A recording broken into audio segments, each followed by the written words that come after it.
rawi layak. Misalnya ada orang soleh khusyuk nang masjid terus. Biasanya problem wong soleh ora tau ngaji iki mboten purun. Iki soleh tok paling nang masjid pelarian.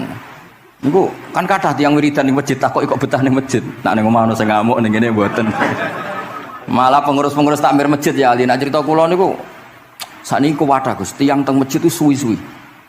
Dadi mlayu ning masjid iku perkarane kudu ngising, ning omahe WC-ne elek ning masjid apik. Lho nu bar dhuwur turu, ditakoki takmir kok turu ning kene ning omah ana kipas angin ning kene ana kipas angin. Niki mboten suudzon, suul yakin kathah sing ngoten niku. Dadi ini mun sak dhuwure suudzon. Wong kula Imam Bukhari wae salah ra Allah. Engko njuk sepuro pengenan.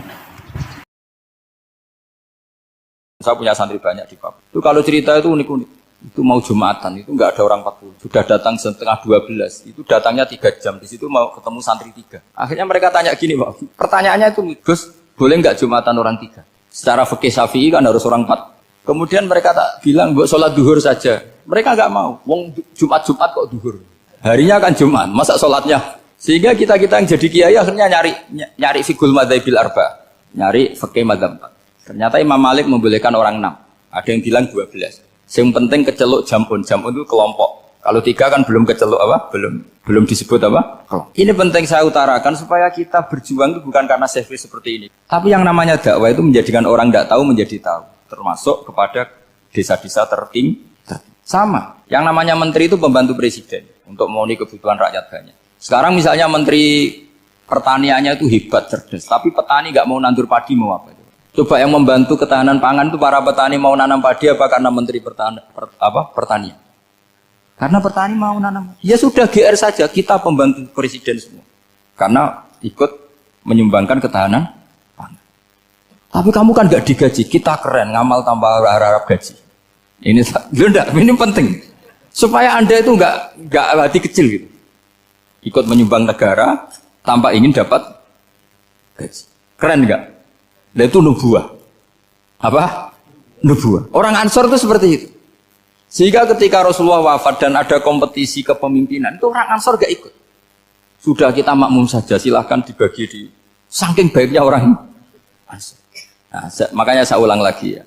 Kecerdasan nubuah ini yang gak difahami orang Khawarij. Orang Khawarij cara berpikir, yang kerja banyak harus dapat banyak. Sementara kecerdasan nubuah enggak. Yang biasa memberi, terus memberi saja, biar derajatnya tetap al-yadul ulya. Bismillahirrahmanirrahim. Ini saya baca supaya dapat berkahnya ulama-ulama dulu. Karena ini dikarang oleh ulama yang dipakai rujukan seluruh dunia.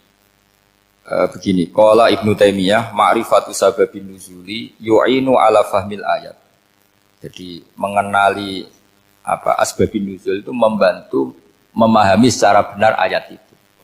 Karena tadi kalau ayat itu dipotong, itu maknanya bisa kacau kayak tadi famastam ta'tum bihi minhunna fa'atuhunna ujurahun. Kalau diterjemah itu kan mendukung kawin mut'ah. Kalau terjemahnya saja perempuan siapa saja yang pernah kamu nikmati, yang penting kamu bayar. Itu kan aliran sesat dan menyesatkan.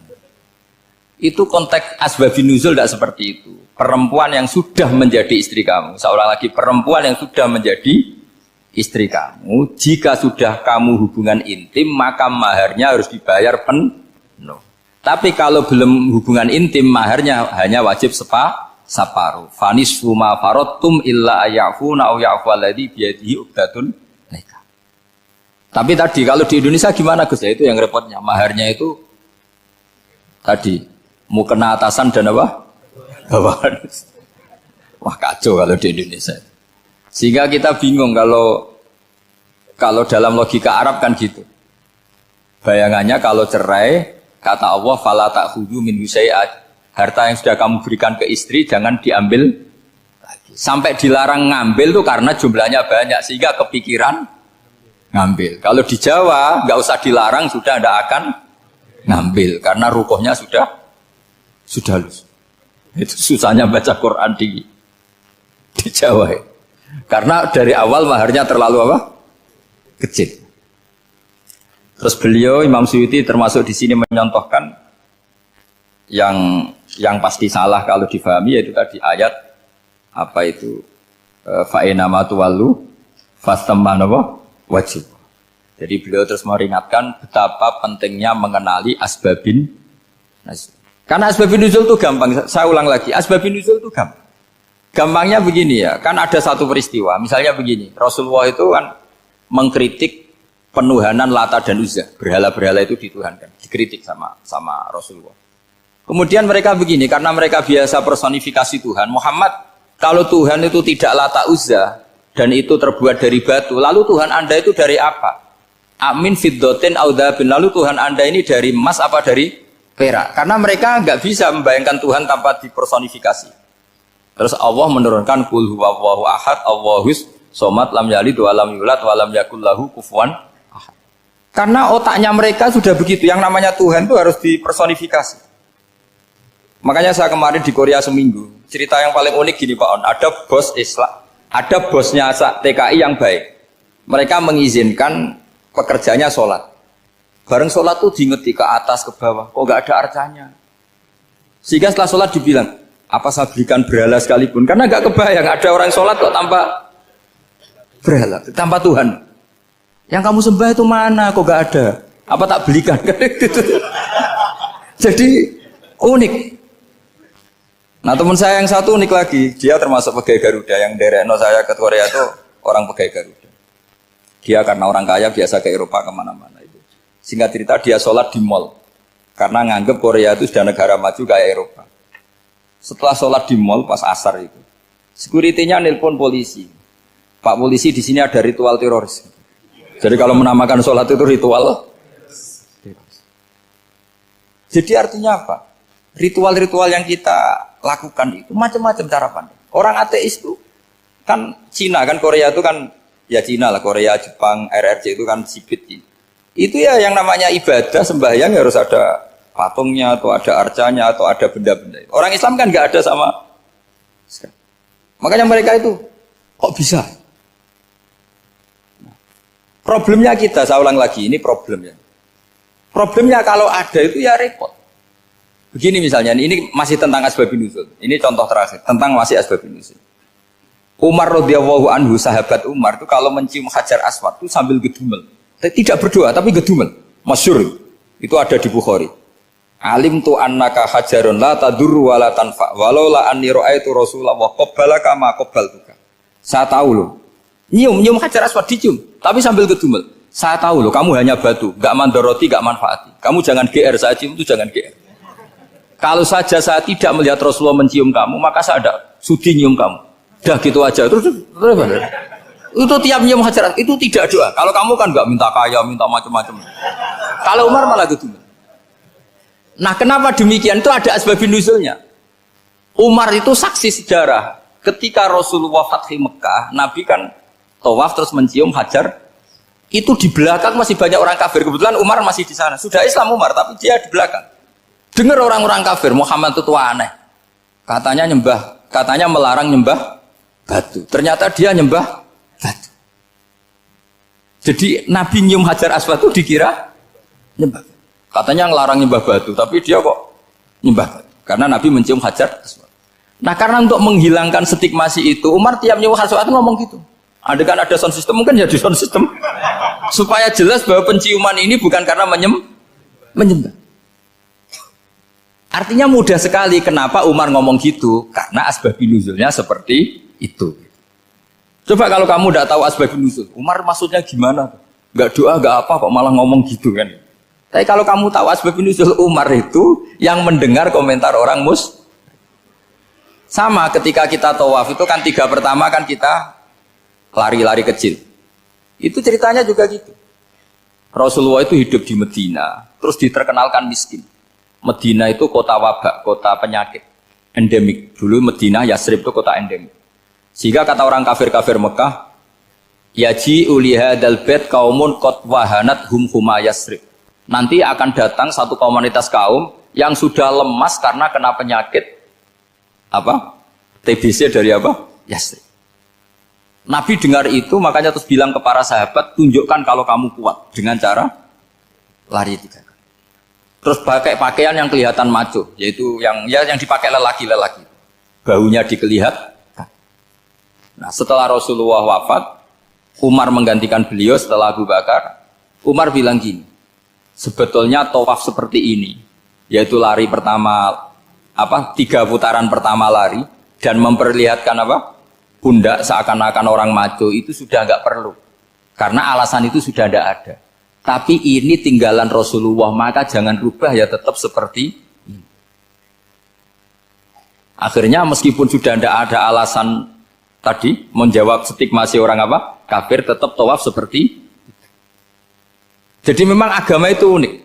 Kadang kita harus tahu alasannya, tapi alasan itu kalau menjadi mahatul hukmi, pijakan hukum sah. Misalnya kamu terus bilang gini, ya berarti tawaf sekarang bebas, gak perlu seperti itu. Kan alasan itu sudah ada. Nah di sini pentingnya riwayat. Riwayat itu begini, logikanya sudah nggak ada, tapi kaifiah itu, cara itu masih kita terus. Dan itu memang, saya ulang lagi, harus tahu asbabun nuzul. Saya beri contoh ya misalnya, wa idza darabtum fil ardi falaysa 'alaikum junahun an taqsuru minas shalah. Terus ayat di mana? In khiftum ayyaftinakumul ladzina kafaru. Jika kamu pergi dalam keadaan takut ditangkap orang kafir atau takut diculik orang kafir, maka kamu boleh mengqasar salat. Itu jelas ada ayat in khiftum ayyaftinakumul ladzina kafaru. Jika kamu takut diculik orang kafir. Sehingga ketika ba'da Fathi Mekah, setelah Mekah dikuasai Islam, Umar tanya, "Ya Rasulullah, kenapa engkau masih salat qasar? Bukankah kita sudah aman?" Waqad qala ta'ala in khiftum ayyaftinakumul ladzina kafaru. Allah ngendikan boleh mengqasar itu kalau dalam kondisi takut. Waqad kunna fi amrin, sekarang kita sudah aman. Jawabannya Rasulullah itu unik. Ya Umar, hadhihi shadaqatun faqbalu shadaqah.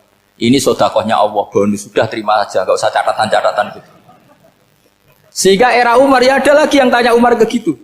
Terus kata Umar, sa'altu dzalika Rasulullah sallallahu alaihi wasallam faqala hadhihi shadaqatu wa faqbalu shadaqah. Sudah ini bonus dari Allah, terima saja. Ini kan unik. Padahal kalau secara disiplin ilmu kan begini. Kamu boleh mengqasar sholat kalau dalam bepergian dan dalam keadaan takut. Logika hukumnya kalau tidak takut, tidak usah. Sama seperti begini. Kamu kalau pergi jauh seperti saya Pak On, itu ngosor sholat apa enggak ngosor kan? Alasannya kalau kosor itu, kalau pergi itu masyakot, repot. Sekarang pergi kita pakai Alphard, pakai Innova. Bawa uang, disupirin, itu masyakot enggak? Enggak kan? Tetap boleh jamaah enggak? Boleh. Sebenarnya kamu jamaah itu karena pengetahuan hukum apa karena enak jamaah?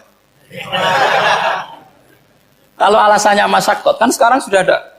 Enggak repot. Ya sudah pakai hadis tadi, ini hadiah, terima saja. Jadi makanya agama itu riwayat. Tapi ada saja ulama yang agak balik loh. Agak balik gini, banyak juga ulama misalnya duwe gawe, ibunya sakit terus ribet jamak sholat. Kenapa? Ribet ngurumat ibu. Makanya ada saja kiai yang duwe gawe mantu itu terus jamak sholat, tapi jangan ikuti. Tapi ada saja karena alasannya jamak itu karena apa? Repot. Ya ada saja, tapi ya jangan ditiru. Cuma saya ini cerita apa ya, analisis hukum itu memang agak-agak unik. Jadi tadi kadang Nabi itu ditanya, ya Rasulullah kita dulu boleh jamak qasar ini kan karena in khiftum ayyaftinakumul ladzina kafaru, takut diancam orang kafir. Sekarang aman, kenapa tetap jamak? Jawabannya Nabi, ini hadiah, terima saja. Ya ada sahabat yang bantah, kenapa Nabi? Allah itu zat yang baik, kalau sudah ngaji bonus nggak pernah ditarik lagi. Makanya Nabi kalau berdoa itu unik. Ya, siapa yang disiksa di dunia karena dosanya, fawahu akramu min ayyus sanniya uqubatahu fil akhir. Kalau ada orang salah kok di dunia sudah dikasih sanksi, Allah itu lebih mulia untuk mengulang nanti di akhirat. Akram itu Allah terlalu mulia, maksudnya orang kepikiran wis males ya selesai, tidak akan di. Kalau sampean kan enggak, masih ingin lagi. Jadi itu cara berpikir apa? Nubuah. Jadi berpikir nubuah itu beda. Ada orang pas sujud diinjek sama orang fasik, diinjek. Kemudian si yang sujud tadi, wawah la yaghfiru wa laka, demi Allah tidak akan ngampuni kamu. Itu langsung Allah memberi wahyu sama Nabi di zaman itu. Bilangin yang sedang sujud itu, dia harus minta maaf sama saya, kata Allah. Mangdzalladzi yata'alla ala fulan. Dia bersumpah bahwa Allah tidak akan memaafkan orang, itu harus diralat.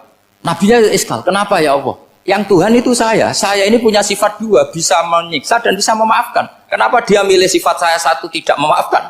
Akhirnya apa? Orang yang nginjek tadi sama Allah dikasih tobat dan jadi orang soleh. Jadi itu makanya kamu nggak boleh jadi orang ekstrim nyifati Allahnya satu. Nggak boleh, Allah tetap bisa yaghfiru liman yasha wa yu'adzibu may yasha. Sifatnya Allah dua ya tetap dua, nggak boleh kamu pilih satu. Misalnya kamu kan biasanya gini, yang ghafur untuk kamu, yang sadidul uqab untuk orang lain. Mesti kelakuannya sampean kan begitu. Tidak boleh seperti itu. Rasulullah kayak apa bencinya sama Wahsy? Karena Wahsy itu qatilu Hamzah. Yang membunuh Sayyid Hamzah siapa? Itu bencinya bukan main Rasulullah. Sampai maksud-maksud Wahsy. Tapi sama Allah malah diturunkan ayat laisa laka minal amri syai'un aw yatuba alaihim aw yu'adzib. Muhammad, meskipun kamu kekasih saya itu tidak wilayah kamu, maafkan atau enggak, terserah saya kata Allah. Ternyata betul, malah Wahsy dikasih tobat. Nah sekarang enggak, orang itu nyifati Allah sama orang lain syadidul iqab, kalau sama dirinya enggak boleh seperti itu. Allah ya sifatnya tetap. Jadi boleh kamu misalnya berdoa, ya Allah mbak yang cantik itu semoga dapat jadi istri saya. Mbaknya juga boleh berdoa, ya Allah naudzubillah min dzalik. Jadi ini adu kekuatan, nanti terserah, nanti Allah pihak yang mana? Kayaknya pihak yang perempuan mungkin. Karena kasihan kan kalau cantik dapat orang apa? Jelek. Saya tuh andaikan boleh fatwa fikih, yang saya haramkan tuh orang jelek dapat orang jelek. Karena kasihan anak-anaknya, tahu-tahu jelek banget. Jadi itu kan kasihan itu. Jadi dalam Islam itu seperti itu. Jadi apapun benci kita sama musuh kita, Allah bisa saja memperlakukan musuh kita secara baik. Karena Allah itu yaghfir. Tetap kita harus sifati Allah yaghfiru liman yasha wa yu'adzibu. Jangan karena kita benci seseorang seakan-akan Allah sama dia pasti menyek. Itu yang dicontohkan Allah kepada Rasulnya, itu beliau tidak cocok sama Wahsy, malah Wahsy dikasih petunjuk. Makanya terus ada ayat apa laisa laka minal amri syai'un aw yatuba alaihim aw yu'adzib. Muhammad, tidak wilayah kamu saya menentukan mengadab atau mengam. Makanya rata-rata kiai ulama itu halim. Orang halim itu rileks. Layinal janib, tidak gampang menvonis orang lain. Biar Allah tetap dengan sifatnya yaf'alu ma yasha, bahwa Allah bisa melakukan apa saja. Soal kamu benci sama seorang, benci saja atas nama kamu. Jangan nyatut-nyatut Allah. Misalnya kamu cinta seseorang, wah ini yang calon presiden ini harus jadi presiden. Ternyata Allah menghendaki jadi menteri, mau apa? Ya Allah yaf'alu ma yasha, mau apa coba? Yang kiai atau Pak On, BPAI, pantasnya kan Menteri Agama itu Pak On. Tapi kalau Pak yang takdir gitu mau apa ya sudah, Allah ya falu, santai. Itu rileksnya ahlul ilmi, ya sudah santai saja. Ini negaranya Allah, ini kerajaan Allah, ini buminya Allah, ya Allah biarin ya falu. Mas, jadi Tuhan Allah kamu yang repot. Kira-kira jadi Tuhan itu Allah kamu yang repot. Ya Allah biar tetap ya falu, mayasa. Allah boleh yang firili mayasa, udah tibu mayasa. Terus orang dulu itu biasa ngerasani tiang tidak cocok, tapi kalau ketemu itu ya hormat. Karena ngerasani ini bentuk loyalitas sama ahadits Rasulillah, supaya tidak diriwayatkan dari orang-orang yang tidak adil. Inna hadzal ilma dinun fanzuru amman ta'khuduna dinakum. Tapi dia secara pribadi nggak ada masalah, karena setiap orang selain Nabi tentu punya salah, nggak masalah. Kita hormat orang yang punya utang nggak bisa nyaur, nggak masalah. Tapi ya sudah dirawi hadis untuk kang bodoh nih. Nanti kalau ini kola Rasulullah, sing utangi ku, utangnya ra nyaur kok kola Rasulullah. Sing camah iku Kanjeng Nabi. Ya, orang dulu itu bisa melakukan seperti itu bisa. Makanya ya ini agak unik ya. Jadi ini cerita-cerita sing dialami napa Imam Sinten Bukhari. Terus ketika beliau ada orang minta ngaji khusus karena merasa anaknya raja atau orang kaya atau sing donatur, niku duka. Beliau ngendikan la yasauni an akhussa bisama'i qauman duna qaumin. Saya tidak bisa. Ini semuanya umatnya Nabi, kemudian saya hanya ngajar 1-2 orang hanya karena dia anak pejabat atau orang tertentu, tidak bisa. Kalau kamu mau ngaji, ikut ngaji umum. Terus jenengan ini misalnya so salam templek teng kula 1 juta. Gelem ra gelem ya ngaji umum. Gak salam templek ya Allah, gak ngaji ya Allah. Sementing ojo terus pepeh bayar, ngajine khusus Gus. Ojo ono wong liya. Ben sing pinter kula tok umat Nabi liyane giyoblok kabeh. Mboten purun, Imam Bukhari ngoten mboten purun. Terus la yasauni niki kula waca iki. Padahal niki anake raja. Ana Khalid bin Ahmad Khalifah Ibnu Thahir sa'alahu ayaqdura manzilahu fa yaqra at-tarikh ala auladi famtana min dzalik wa qala la yasauni an akhussa bis sama qauman duna qaumin. Jadi intinya niku Imam Bukhari akhirnya mboten apa? Kersa. Lalu niki cerita keramat-keramatipun Imam Bukhari. Imam Bukhari niku selain kualifikasi hadis sesuai al-jarh wa ta'dil, niku setiap hadis niku disolati. Beliau adus sholat 2 rakaat, memanfaatkan perangkat rohani. Jadi beliau kualifikatif ya, al-jarh wa ta'dil ini rawi layak. Misalnya ada orang soleh khusyuk nang masjid terus. Biasanya problem wong soleh ora tau ngaji iki mboten purun. Iki soleh tok paling nang masjid pelarian. Niku kan kathah tiyang wiridan ning masjid takoki kok betah ning masjid. Nak ning omah ono sing ngamuk ning kene mboten.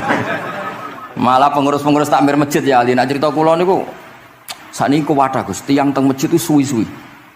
Dadi mlayu ning masjid iku perkarane kudu ngising, ning omahe WC-ne elek ning masjid apik. Lho nu bar dhuwur turu, ditakoki takmir kok turu ning kene ning omah ora ono kipas angin ning kene ono kipas angin. Niki mboten suudzon, suul yakin kathah sing ngoten niku. Dadi ini mun sak dhuwure suudzon. Wong kula ra Imam Bukhari wae salah ra Allah. Engko njuk sepuro pengenan.